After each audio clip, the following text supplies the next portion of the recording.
Hey everyone, Ben from Towne Marina out on Lake Waconia today to give everybody an ice update, give them a look of the lake, see conditions out here. When I'm out here, I'm always looking for good news, but I also got to talk about the bad news.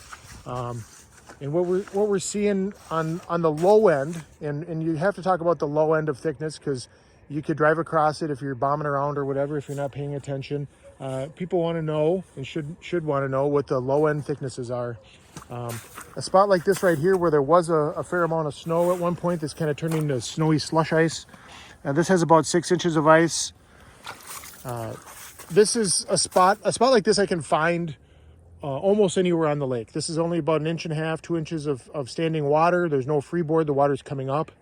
Ice is thin here because for the most part there was a fair amount of snow here and it insulated the spot. And then now that all the snow is here and the weight, it's flooding the area because the ice is thinner than the surrounding ice. So you've got surrounding ice, over where the side-by-side is parked, where there's no snow, in the neighborhood of 10 to 14 inches from what I'm measuring.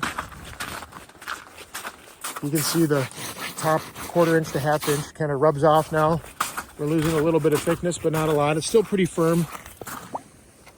And this is just over 12 inches of ice here where I drilled. And here's another spot where if you drive through with your machine and you find one of those slush pockets, or if you measure the ice there, this one here is about 6.5 inches of thickness. Just over 6. So just kind of give you an explanation of what we're seeing and the way things look. A lot of it is very usable. If you're walking, you should feel pretty good. If you're on a machine and taking it easy and looking for areas that have a lot of slush or snow, you should be feeling pretty good. Again, we're not recommending wheelhouses or anything big out here yet because of conditions, but look forward to seeing you guys soon, hopefully, and on the ice.